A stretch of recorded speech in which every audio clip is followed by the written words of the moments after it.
Welcome to AP teaching classes. उम्मीद करती हूँ आप अपनी क्लासेस को प्रॉपर वॉच कर रहे होंगे और साथ ही साथ इसकी पीडीएफ से अपने नोट्स तैयार कर रहे होंगे।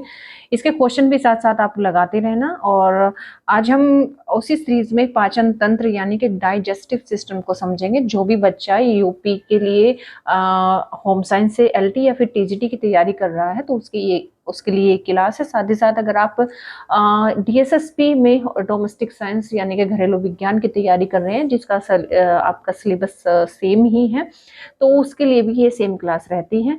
तो चलिए स्टार्ट करते हैं। पाचन तंत्र यानी कि डाइजेस्टिव सिस्टम को समझते हैं और यहाँ इसमें कितने पार्ट सम्मिलित होते हैं, जिसमें हम स्टोमक भी पढ़ेंगे, ग्रसनी भी पढ़ेंगे और जो हमारी स्मॉल इंटेस्टाइन होती है उसको पढ़ेंगे और जो हमारी बड़ी आंत होती है वहां पर भोजन को किस तरीके से डाइजेस्ट होता है, उसके क्या पार्ट होते हैं और कौन से पार्ट से कौन से हार्मोन्स रिलीज होते हैं, उसका भोजन के पाचन में किस तरीके से वो अपना योगदान देते हैं, लार में कौन कौन से हार्मोन्स रिलीज होते हैं, तो उनको हम पढ़ते हैं क्योंकि वहीं से क्वेश्चन आते हैं। तो चलिए स्टार्ट करते हैं। हम यहाँ पर देखेंगे पाचन तंत्र डाइजेस्टिव सिस्टम।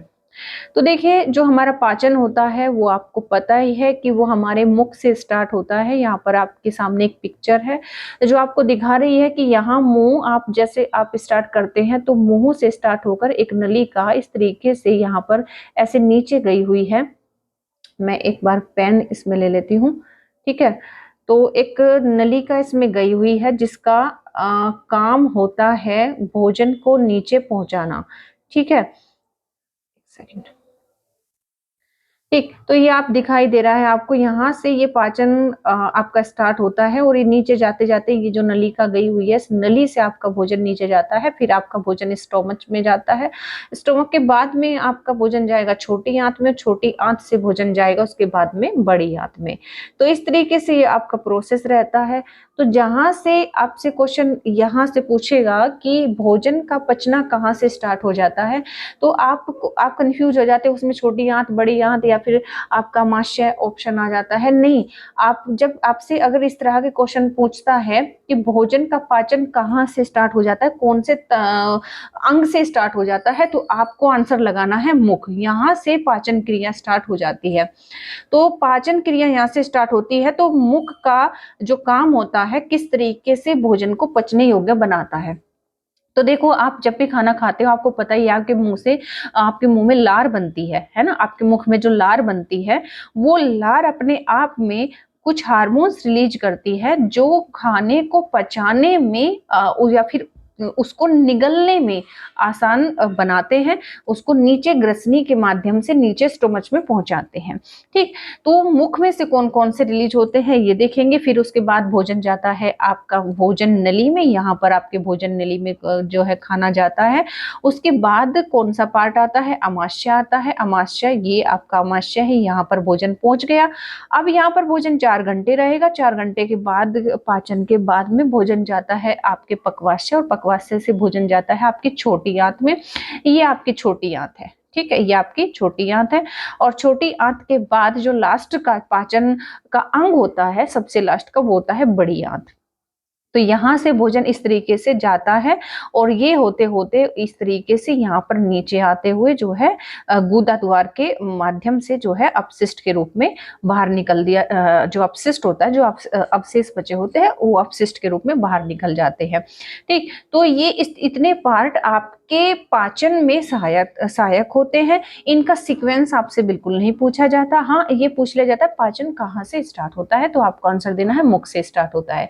अब मुख को समझ लेते हैं कि मुख में मुख्य रूप से पाचन में जो भूमिका निभाती है वो होती है हमारी जिह्वा। ये आपके सामने एक जीभ का पिक्चर है ना।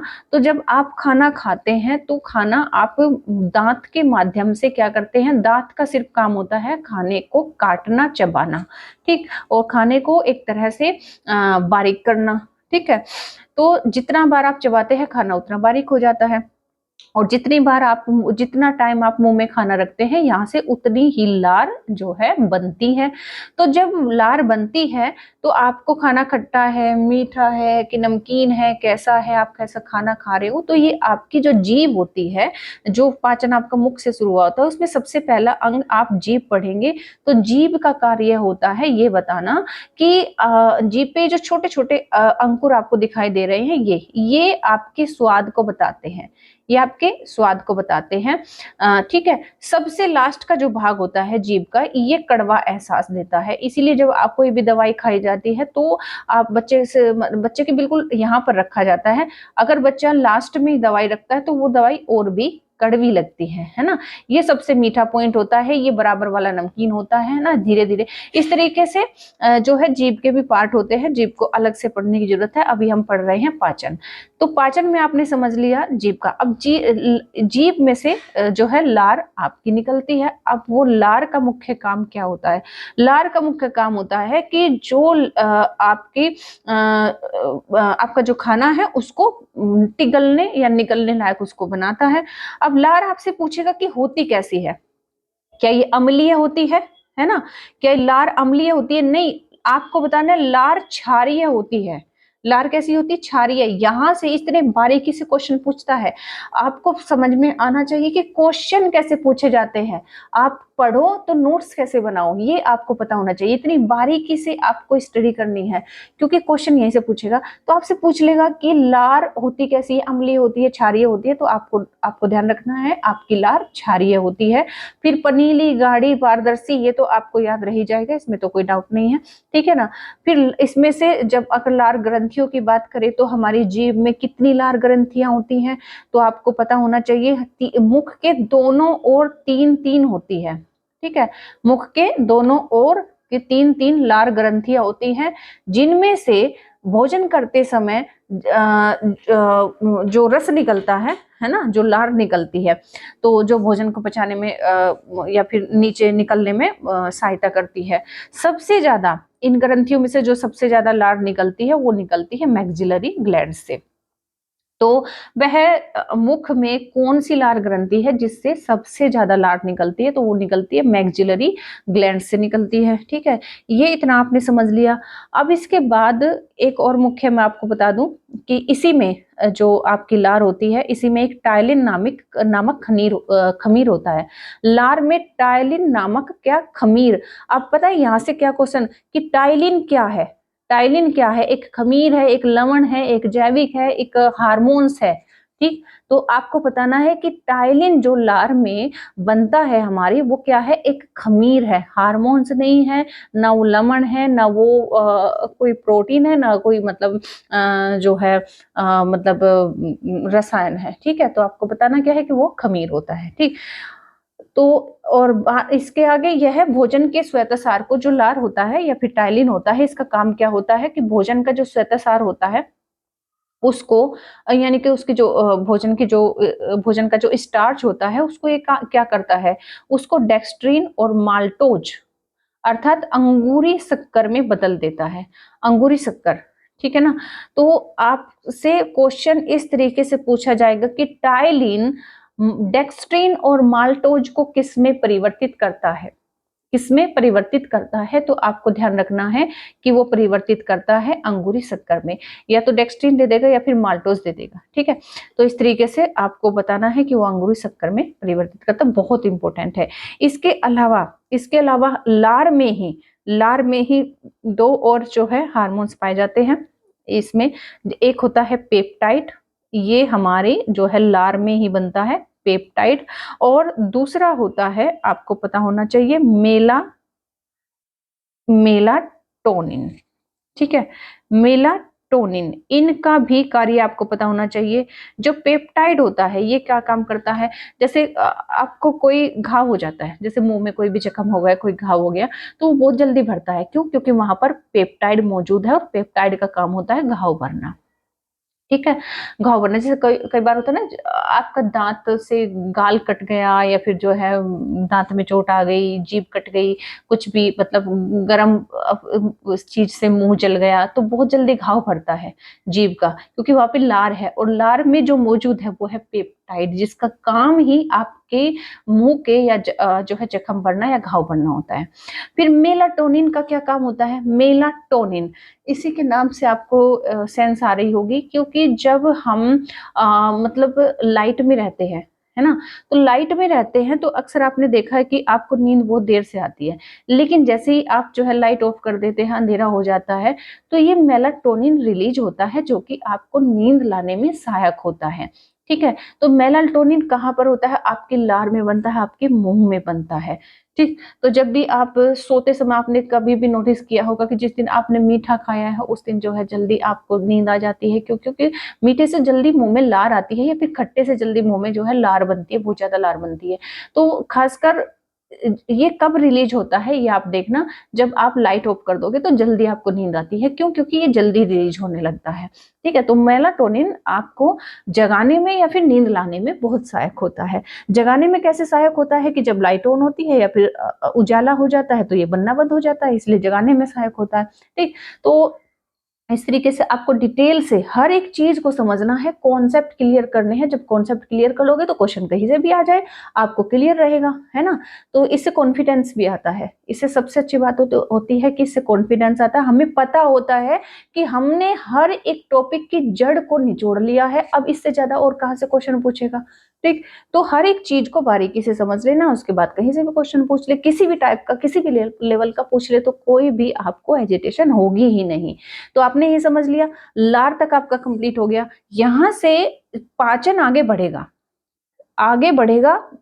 ठीक है, अब यहाँ पर एक बार मुख्य जो कार्य है दांत का भी समझ लेते हैं कि दांतों में प्रकार पूछ लेता है ना। हम अभी मतलब मुंह को क्लियर कर रहे हैं, तो मुंह में दांत भी है। अब दांत भी दो प्रकार के होते हैं, एक आपके अस्थायी जिसे हम दूध के दांत बोलते हैं, उसके बाद स्थायी जिन्हें आप जो है परमानेंट दांत बोलते हैं। जो अस्थायी है वो बच्चे में 6 से 7 महीने में निकलने शुरू हो जाएंगे, और 2.5 वर्ष में ये 20 दांत निकल आते हैं, और दाढ़े भी निकल आती है ना। 2.5 वर्ष में बच्चे के मुंह में इतने दांत आपको देखने को मिल जाएंगे। अब जैसे ही बच्चा 6-7 वर्ष का होता है तो तब तक ये सारे दांत गिर जाते हैं, और गिरने के बाद में उनकी जगह लेते हैं, क्योंकि इनकी जो इनका ऊपर का हिस्सा टूट जाता है और जो नीचे का हिस्सा होता है वो उभर आता है, वही आपका परमानेंट दांत होते हैं। ठीक है, अलग से दांत नहीं जमते आपके मुंह में। जब बच्चा क्या होता है 3 से 4 6 से 7 महीने का होता है तो दांत निकलेंगे, है ना। दाढ़ें बनती है पहले, फिर उसके ऊपर का हिस्सा बाहर आता है, तो वो होते हैं दूध के दांत, वो होते हैं कच्चे, तो वो गिर जाएंगे 6 से 7 वर्ष तक, तो वो नीचे के दांत और जो है उभर आते हैं, और वही दांत परमानेंट होते हैं। ठीक, तो वो 6 वर्ष के बाद में होते हैं, और 14 वर्ष की आयु तक 32 दांत पूरे हो जाते हैं। अब इसमें भी टाइप होते हैं, इसमें भी 4 प्रकार के दांत होते हैं, जिसमें हम देखेंगे इसमें आपको दिखाई दे रहा है कि 4 प्रकार के दांत हैं। तो आप पिक्चर में देख ही पा रहे हैं कि यहाँ पर 4 प्रकार के आपको दिखाई दे रहे हैं। सबसे जो बीच के होते हैं, देखो यहाँ पर आप नोटिस करना, यहाँ पर जो 4 दांत है ये बीच के, ये इंसिजर होते हैं। इनका काम होता है किसी भी चीज को काटना। ठीक है, जब आप कोई भी चीज काटते हैं तो बीच के दांतों से काटते हैं। और यहाँ पर आपको नुकीले, जो नुकीले रूप में दिखाई दे रहे हैं, इनको हम बोलते हैं कैनिन। तो इनका काम होता है किसी भी चीज को मतलब चीरना, चीरना या फिर फाड़ना, ये बिल्कुल नुकीले होते हैं। उसके बाद आते हैं यहाँ पर 4 दांत आपको दिखाई दे रहे हैं, ये है प्रीमोलर, और लास्ट के जो होते हैं इनको बोलते हैं हम पोस्ट मोलर, या फिर ओनली सिंपल मोलर बोल देते हैं। ठीक, इस तरीके से दांतों की भी संख्या 4 होती है। ठीक है, अगर हम इन्हें हिंदी में बोले तो इनको बोलते हैं कृंतक, काटने वाले यानी कि कृंतक। ठीक है, इनको बोलते हैं रदनक, इनको बोलते हैं रदनक, और इनको प्रीमोलर बोलते हैं या फिर अग्र चर्वणक बोलते हैं, और इनको चर्वणक बोलते हैं। ठीक है, मोलर्स बोलते हैं। इस तरीके से जो है हमारे मुंह में दांत होते हैं, तो आप समझ गए होंगे। ये इनका क्राउन होता है, ये देखो जड़ है, ये रूट है, इस तरीके से ये होती है रूट, ये होता है इनका नेक, और ये होता है क्राउन। ठीक, अब इसके भी बारीकी से बाद में समझेंगे कि किस इस पे जो है परतें होती है किस तरीके से होती है, अभी मैं आपको एक्सप्लेन कर देती हूँ। देखो यहाँ पर जो स्थायी दांत होता है, स्थायी दांत क्या होता है कि इसमें स्थायी दांत में आपको पता होना चाहिए, ये अंदर से खोखला होता है। कैसे होता है? खोखला होता है। देखो यहाँ पर आपको दिखाई दे रहा होगा, इसके इसका अंदर का जो पार्ट है, हमारा जो दांत दिखाई दे रहा है, ये अंदर से भरा हुआ नहीं है, इसमें हड्डी नहीं है, नहीं, ये अंदर से खोखला है। अब खोखला है तो क्या उसमें क्या भरा होता है? उसमें भरा होता है क्या?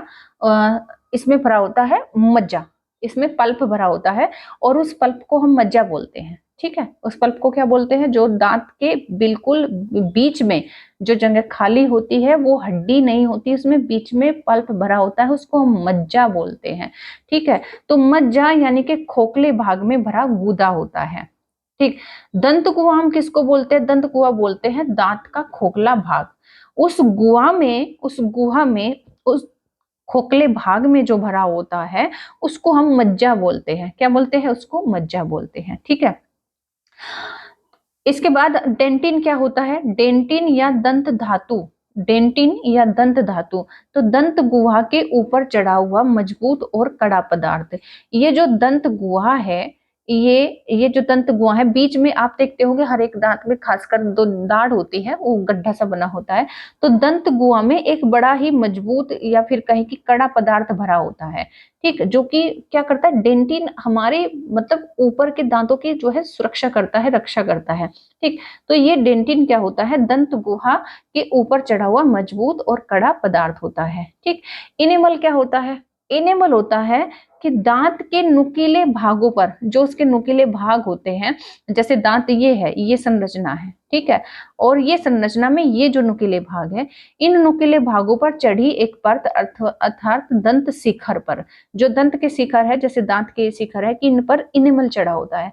खासकर हम कोई लिक्विड दवाई पीते हैं या फिर कोई मतलब चाय कॉफी गरम गरम पदार्थ खा पी पी कर हम जो मतलब कड़वे पदार्थ पीते हैं, कुछ भी मतलब लिक्विड चीज से जल्दी आपके दांत क्यों खराब होते हैं? क्योंकि वो जो उसमें केमिकल होते हैं ना, किसी भी दवाई में या फिर किसी भी लिक्विड पेय में अगर कोई केमिकल है, तो ये ऊपर की परत को बहुत जल्दी नुकसान पहुंचा देता है। ऊपर की परत उतर जाती है, तो जल्दी आपकी दांतों में ठंडा गर्म लगना शुरू हो जाता है। तो खासकर आपको ध्यान रखना, जब भी आप कोई लिक्विड दवाई लो तो उसको डायरेक्ट मतलब दांतों टच मत होने दो, या फिर उसमें कुछ मिलाकर, पानी मिलाकर, शहद मिलाकर आपको हमेशा लेना है। ऐसे कभी भी मतलब आपकी इनेमल खराब हो गई तो सीधी बात है, आपके दांत कभी भी स्वस्थ नहीं रह सकते, और वो मतलब उनमें ठंडा गर्म आपको लगना शुरू हो जाता है। ठीक, तो ये तो हुआ पाचन जो कि स्टार्टिंग का पार्ट, जहां से पाचन होना स्टार्ट होता है। उसके बाद जो खाना जाता है वो जाता है कहाँ पर? ग्रसनी में। अब खाना ग्रसनी में चला गया, यानी कि यहाँ नली में आ गया, ये यहाँ पर। ठीक है, यहाँ से खाना अब आगे बढ़कर यहाँ आ चुका है। अब जब यहाँ आता है, ग्रसनी में आता है, तो वहां पर क्या होता है? अब वहां पर सांस नली भी है। ठीक है, यहाँ पर आपकी सांस नली भी है और साथ साथ में आपकी भोजन की नली भी है। तो किस तरीके से आपका जो खाना है वो सांस नली से बचकर डायरेक्ट अमाशय में चला जाता है, क्योंकि यहाँ पर एक क्या लगा है? एपिग्लोटिस नाम से एक कैप लगी है। एपिग्लोटिस नाम से क्या लगी है? एक कैप लगी है, जो आपके खाने को आपकी श्वास नली में जाने से रोकती है। जब आप खाना नीचे टिगलते हैं तो तुरंत उस पे ये ढक्कन चढ़ जाता है श्वास नली पर। तो भोजन को श्वास नली में जाने से जो रोकता है वो एपिग्लोटिस होता है। बस या इसका इतना ही काम है, इससे ज्यादा क्वेश्चन आता नहीं है। तो आपको सिर्फ इतना ध्यान रखना है कि ग्रसनी हो एपिग्लोटिस होता कहाँ पर है? ग्रसनी में होता है। अगर इसका कार्य पूछ ले तो आपको कार्य बताना है कि इस भोजन को श्वास नली में जाने से रोकता है। ठीक है, अब इसके आगे बढ़ते हैं। अब भोजन ग्रास नली से, उस भोजन नली से नीचे आ चुका है, आपके स्टोमच में आ चुका है, आपके पेट में आ चुका है। तो ये भोजन जो आपके पेट में आया है, आपके स्टोमच में आया है, अब यहाँ पर कुछ हार्मोन्स तुरंत रिलीज होंगे जो कि भोजन को पचाने में मदद करते हैं। वो कैसे? जैसे अमाशय में भोजन आता है तो यहाँ पर एक पेरिटोनियम, पेरिटोनियम तो यहाँ पर जो है इसकी बाहरी परत को हम पेरिटोनियम बोल देते हैं। इंपोर्टेंट तो मैंने इसलिए यहाँ पर ऐड किया है क्योंकि कहीं से भी मतलब क्वेश्चन उठा के पूछ लेता है कि पेरिटोनियम क्या है, तो पेरिटोनियम आपको पता होना चाहिए। पेरिटोनियम होती है अमाशय की बाहरी परत। ठीक, काइम, यहाँ पर हम काइम किसको बोलते हैं? ये एक बहुत इंपॉर्टेंट टर्म है, यहाँ से इस टर्म से बहुत क्वेश्चन कई बार पूछे जाते हैं, तो काइम आपको पता होना चाहिए। काइम भोजन की वह अवस्था है जब भोजन पीसकर लेई के समान हो जाता है, खासकर अमाशय में। है ना। तो अमाशय में भोजन जब पिसकर बारीक होकर लेई के समान हो जाए, उस अवस्था को हम पाचन की उस अवस्था को हम कायम बोलते हैं। और ये प्रोसेस होता ही किसमें है, आपके अमाशय में होता है। कायम जो होता है वो अमाशय में तो पूरा हो जाता है, और लेकिन अभी पक्वाशय में नहीं पहुंचा है। तो ये बीच में पक्वाशय में जाने से पहले, पक्वाशय में जाने से पहले की अवस्था में भोजन कायम कहलाता है। आपसे क्वेश्चन ऐसे पूछेगा कि पक्वाशय में जाने से पहले भोजन की अवस्था को हम क्या कहेंगे, अब बताओ क्या कहोगे। तो आपको आंसर करना है कायम, ठीक है। तो और खासकर कैसा, ये लेई के समान हो जाता है, ठीक है। इमल्सन क्या होता है, इमल्सन होता है कि भोजन का कुछ अंश पच जाने के बाद पक्वाशय में पहुंचने पर वह इमल्सन, देखो यहां से क्वेश्चन घुमा देगा, यहां फंसाता है। अब देखो इसमें आपको लग रहा है वो बहुत सरल है, नहीं ये सरल नहीं है। यहां से क्वेश्चन देखो, पक्वाशय में जाने से पहले भोजन की अवस्था कायम और पक्वाशय में जाने के बाद भोजन इमल्सन कहलाता है। यहां से इस तरीके से क्वेश्चन पूछा जाता है, ठीक है। तो ये आपको क्लियर रहना चाहिए, इसी से क्वेश्चन पूछे जाते हैं, ये आपको पता होना चाहिए, ठीक है। तो कायम और इमल्सन में आई होप आपको डिफरेंस क्लियर हो गया होगा। अब आगे समझते हैं। इसमें कुछ हार्मोन्स रिलीज होते हैं आमाशयिक, जिनको हम स्राव बोलते हैं, जैसे एसजीएल, एचसीएल, एचसीएल को हम बोलते हैं जठर रस। HCl जो बनता है अमाशय में बनता है, और यह कैसा होता है, ये क्वेश्चन पूछ लिया जाता है, ये कैसा होता है, तो ये कैसा होता है, क्षारीय होता है। क्षारीय देखो, जब आपको मतलब भोजन को जितनी भी चीजें हैं, अगर कोई भी चीज है, अगर वो पचाने में मदद कर रही है तो वो क्षारीय होगी, वो अम्लीय बिल्कुल नहीं होगी। तो चाहे वो आपका मुंह की लार हो या फिर आपका HCl हो, तो क्षारीय का काम ही पाचन में मदद करना होता है। जैसे सिरका है, सिरका कैसे होता है, सिरका भी जो होता है मतलब भोजन को पचाने में मदद करता है, जल्दी जो है भोजन को पचा देता है, क्योंकि उसका जो वो मतलब नेचर है ना, तो वो है क्षारीय, ठीक। तो ये क्षारीय होता है। अब एक इसमें स्राव और बनता है रेनिन। रेनिन का क्या काम होता है, जैसे हमने दूध पिया तो अमाशय में रेनिन रिलीज होगा। रेनिन क्या करेगा, आपने दूध पिया तो दूध को, आपके दूध को पचाएगा, तो दूध को पचाने में रेनिन बहुत मददगार साबित होता है, ठीक है। इसका काम होता है दूध को पचाना। पेप्सिन का क्या काम होता है, आपने प्रोटीन खाया किसी भी माध्यम से खाया, जैसे रोटी में भी प्रोटीन होता है, किसी भी चीज में आपने जो भी मतलब प्रोटीन खाया, तो चाहे आप मूंगफली खा रहे हो, चाहे आप सोयाबीन खा रहे हो, चाहे आप दही खा रहे हो, अंडा खा रहे हो, कुछ भी खा रहे हो, उनमें प्रोटीन होता है। तो प्रोटीन को कौन पचाता है, तो प्रोटीन को पचाता है पेप्सिन। पेप्सिन का काम होता है प्रोटीन को पचाना। अब ये डायरेक्ट तो नहीं पचाता, क्या अभी अभी मतलब अगर प्रोटीन आपने खाया और प्रोटीन पेप्टोन में बदल गया तो क्या वो पच गया, नहीं, अभी प्रोटीन नहीं पचा, अभी सिर्फ वो टूटा है। अभी प्रोटीन को इसने तोड़ा है और पेप्टोन में बदला है, किसमें बदला है, पेप्टोन में बदला है। अभी तो ये आगे पचेगा, अभी तो सिर्फ ये पेप्टोन में बदला है। पेप्टोन में बदलने के बाद में ये पक्वाशय में चला जाता है, ठीक है। अभी हम आगे देखेंगे। अब पक्वाशय में भोजन चला गया तो पक्वाशय में क्या होगा, अमाशय तथा छोटी आंत के मध्य भाग को हम पक्वाशय या ग्रहणी कहते हैं, और पक्वाशय में पित्तरस व क्लोम रस आकर मिलते हैं, ठीक है। तो यहाँ पर इन दोनों में, यहाँ से ये रिलीज हुआ है, HCl यहाँ से रिलीज हुआ है, ठीक है, और लेकिन आके कहाँ मिल रहा है, ये पक्वाशय में मिल रहा है, ठीक। तो यहाँ पर आके दोनों रस मिल जाते हैं, आपको ये कंफ्यूजन नहीं रहना चाहिए। तो जो पित्त रस और क्लोम रस मिलते हैं वो पक्वाशय में मिलते हैं, ठीक है। इसको हम ग्रहणी बोलते हैं, इसको हम क्या बोलते हैं, ग्रहणी बोलते हैं। ये होती कहाँ है ग्रहणी, ये अमाशय के और छोटी आंत के बीच का हिस्सा होता है। जैसे ये अमाशय है ना, ये आपका अमाशय है और यहाँ से यहाँ तक अमाशय है, और ये जो हिस्सा है, ये जो हिस्सा है ये आपका ग्रहणी कहलाएगा, क्योंकि यहाँ से तो फिर छोटी आंत स्टार्ट हो जाती है इस तरीके से, ठीक है। तो ये हिस्सा पक्वाशय, अब भोजन पक्वाशय में आ गया और यहाँ पर सिर्फ इतना ही प्रक्रिया होती है। उसके बाद भोजन जाता है छोटी आंत में। छोटी आंत में जैसे ही भोजन जाएगा, यहाँ पर क्या प्रोसेस होगा, अब छोटी आंत की लंबाई आपसे नहीं पूछेगा, ये आपको अब से नहीं पूछेगा, लेकिन आपको पता होना चाहिए ये 6 मीटर लंबी होती है, ठीक है। अच्छी बात है। फिर इस छोटी आंत में यहाँ पर उंगली जैसी संरचनाएं होती है, ये जो छोटी आंत है ना, ये उंगली जैसी संरचना होती है इसमें, इस तरीके से, इस तरीके से, इस तरीके से। इनको विली बोलते हैं, इनको क्या बोलते हैं, विली बोलते हैं। इनको शोषणांकुर बोलते हैं। इनको शोषणांकुर क्यों बोलते हैं? क्योंकि आपके भोजन में जितने भी पोषक तत्व हैं, चाहे वो विटामिन हो, चाहे वो प्रोटीन हो, चाहे वो वसा हो, चाहे कुछ भी आपने खाया हो, उन सबको ये सोख लेती है, शोषित कर लेती है। तो जब भोजन से पोषक तत्वों का अवशोषण, भोजन से पोषक तत्वों को एब्जॉर्ब कहाँ किया जाता है? तो छोटी आंत में किया जाता है। उसके पहले उसमें कितने पोषक तत्व है डजंट मैटर, अभी तो वो सिर्फ टुकड़ों में टूट रहा है और यहाँ आकर टुकड़ों में बारीक रूप में वो आ गया है। अब सिर्फ उसमें से काम बच गया कि पोषक तत्वों को खींचना, और वो खींचती है छोटी आंत। छोटी आंत में भी छोटी छोटी उंगलियों जैसी संरचना बनी हुई है, ये चूस लेती है पोषक तत्वों को। ठीक है, इसने पोषक तत्वों को चूस लिया।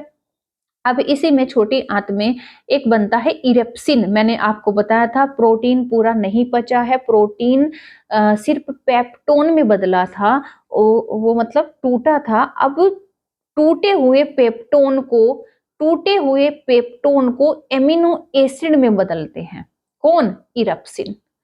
इरप्सिन का काम होता है अमाशय से प्रोटीन टूटकर जो पेप्टोन के रूप में छोटी आंत में आया है, उसको वो क्या करेगा? एमिनो एसिड में बदल देगा। इसीलिए आपसे पूछेगा डायरेक्ट कि प्रोटीन की सबसे सरलतम इकाई क्या होती है? तो आपकी एमिनो एसिड होती है। ये यहां से क्वेश्चन पूछेगा।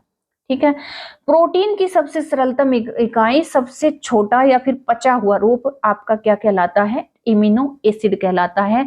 या फिर प्रोटीन पचने के बाद, प्रोटीन की अंतिम अवस्था, ऐसे क्वेश्चन पूछेगा, प्रोटीन की अंतिम अवस्था कौन सी होती है? तो आपको बताना है एमिनो एसिड। क्लियर? तो इस तरीके से क्वेश्चन पूछता है ना। तो और लास्ट में ये भी पूछ सकता है कि प्रोटीन को पूर्णतः कौन सा आपका ये हार्मोन्स जो है कौन सा रस उसको पचाता है? तो इरेप्सिन पचाता है। ठीक है, अब प्रोटीन तो बच चुका है। अब एंट्रोकाइनेज का क्या काम होता है? एंट्रोकाइनेज क्या है? एंट्रोकाइनेज ये ट्रिप्सिनोचन खमीर को ट्रिप्सिन में बदल देता है। ठीक है, इस तरीके से यहाँ से डायरेक्ट क्वेश्चन पूछ ले जाएगा कि ट्रिप्सिनोचन खमीर को ट्रिप्सिन में कौन बदलता है? तो एंट्रोकाइनेज बदलता है। फिर उसके बाद आता है माल्टेज, लैक्टोज और सुक्रेज।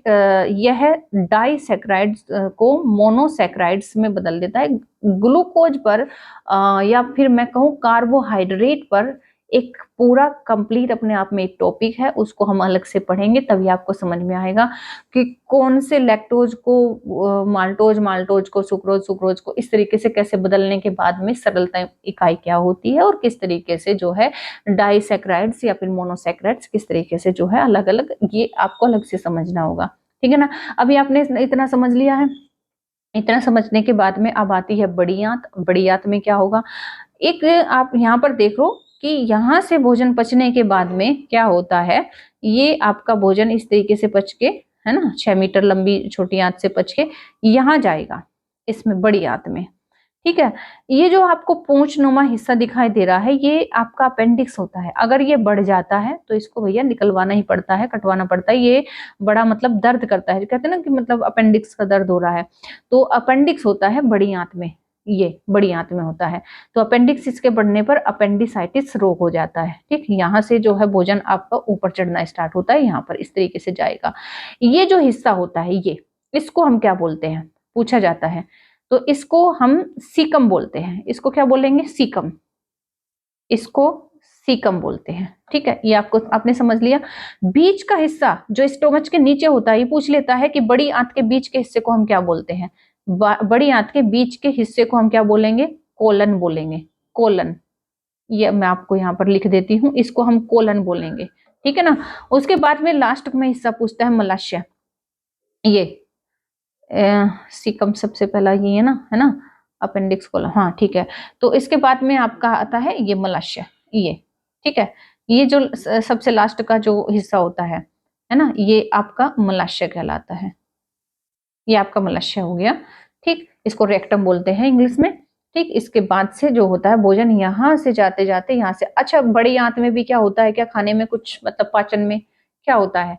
हाँ होता है, बड़ी आंत में सिर्फ क्या होता है कि खाने में जितना मतलब जो पानी था, है ना, पोषक तत्वों का शोषण अवशोषण तो कहाँ पर हो जाता है, छोटी आंत में हो जाता है।